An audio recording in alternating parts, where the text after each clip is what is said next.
قال يا إبليس ما لك ألا تكون مع الساجدين قال لم أكن لأسجد لبشر خلقته من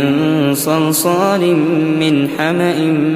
مسنون قال فاخرج منها فإنك رجيم وإن عليك اللعنة إلى يوم الدين قال رب فأنظرني إلى يوم يبعثون قال فإنك من المنظرين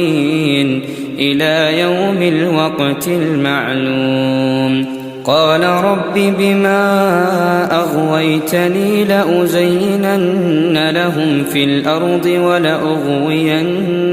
أجمعين إلا عبادك منهم المخلصين